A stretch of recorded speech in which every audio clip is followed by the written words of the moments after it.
Bonjour, j'espère que vous allez bien. Alors nous nous retrouvons aujourd'hui pour une nouvelle vidéo. Nous allons réaliser aujourd'hui un moelleux au citron. Alors c'est un gâteau, vous allez voir, qui va vous permettre d'accompagner une crème glacée, une salade de fruits, un chocolat chaud ou alors tout simplement le déguster comme ça. Alors j'en ai goûté plusieurs et franchement j'étais un peu déçu.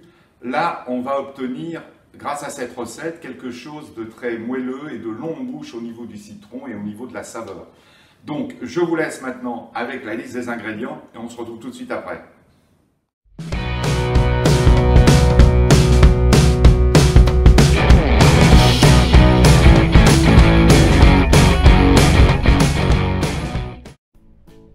Alors, on va déjà séparer les jaunes des blancs.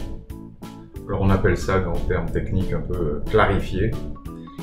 Ça va nous permettre tout simplement dans un petit moment, vous allez voir, de rajouter le sucre et d'avoir quelque chose de très mousseux. Et voilà, je recommence pour les œufs restants.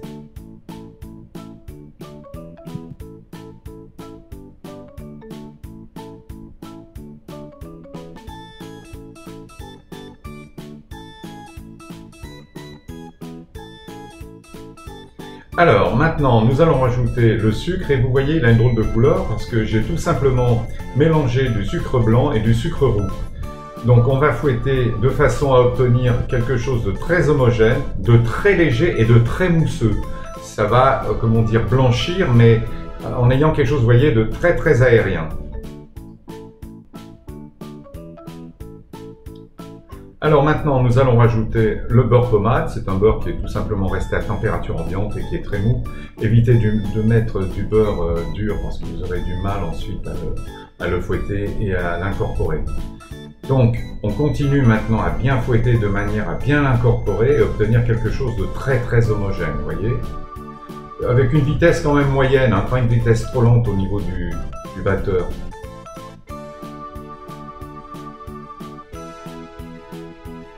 Donc comme vous pouvez le constater, c'est assez simple. Maintenant, dans un tamis, je mets ma farine,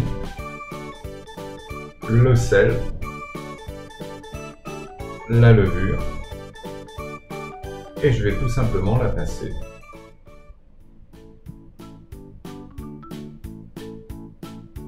De manière à ce qu'il n'y ait pas de grumeaux tout à l'heure lorsque vous allez pouvoir mélanger tout ça. Et voilà, je maintenant fouette avec le batteur, doucement. Vous voyez, ça fait quand même un peu de poussière, ce qui est normal, c'est la poussière de la farine. Bien mélanger, bien l'incorporer. Alors on obtient quelque chose d'assez compact, comme vous pouvez le constater, mais qui va devenir très aérien dans un petit moment, vous allez voir.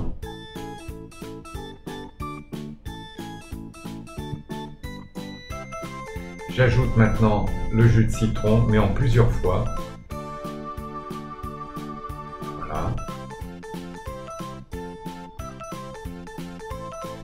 Si je le mets en plusieurs fois, c'est pour qu'il s'incorpore bien également. Bon, j'ai mon bol qui tourne un petit peu, ce qui est un peu normal parce que j'ai pas mis de chiffon en dessous pour le laisser fixe. Voilà, j'ai terminé de mettre mon jus de citron. Vous voyez déjà maintenant on obtient quelque chose d'un petit peu plus mousseux.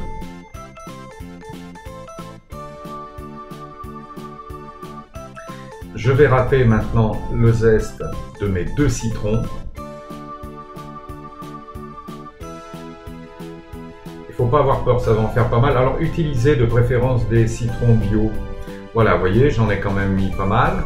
Et maintenant, encore la même opération, bien fouetter, de manière à bien incorporer les zestes de citron à la pâte.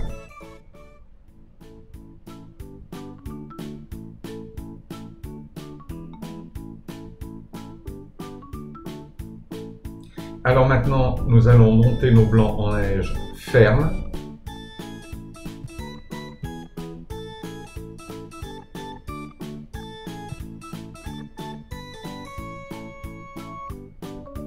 Alors il faut qu'il soit ferme de manière à ce que tout à l'heure on obtienne un gâteau très moelleux. Je rajoute le sucre en poudre de manière à serrer les blancs, comme on dit. et ça va m'aider à obtenir une meringue française ferme.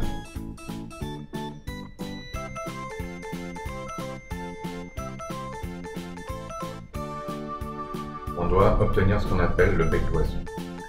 Maintenant, en plusieurs fois, en 2-3 fois, j'incorpore délicatement, vous voyez mes blancs qui sont très fermes, à mon appareil.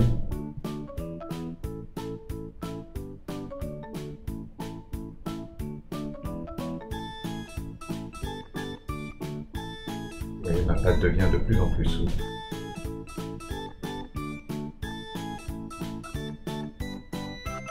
Et voilà, je rajoute la dernière partie. Les œufs en lait.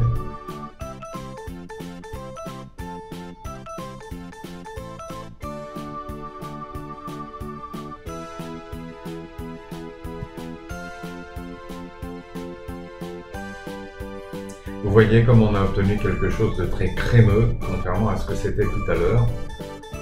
Et c'est ce qui va nous donner un aspect de ce gâteau très moelleux. Alors, j'utilise toujours un cercle, vous voyez, parce que c'est toujours plus facile pour démouler plutôt qu'un moule à manquer. Mais si vous n'en avez pas, vous pouvez très bien utiliser un moule à manquer, ce qu'on appelle tout simplement un moule à génoise.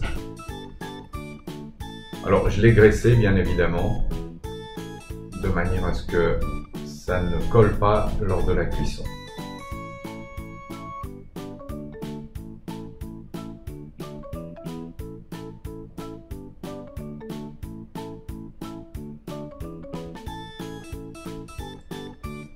Maintenant, vous voyez, je le secoue un petit peu de manière à égaliser, faire en sorte que ce soit à niveau et que ce soit assez plat. On va mettre au four pour 25 à 30 minutes, tout dépend de la puissance de votre four, à 180 degrés.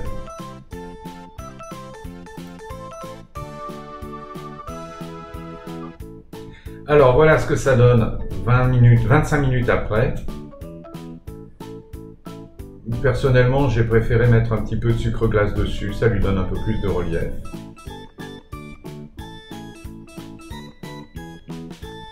Et notre gâteau est terminé. Il a une belle allure quand même. Alors maintenant, bien sûr, mon moment préféré, c'est la dégustation. Parce que je goûte systématiquement tout ce que je fais. On va se servir une belle part quand même, hein. Faut être généreux. Surtout que je suis quelqu'un de gourmand, donc ce côté-là.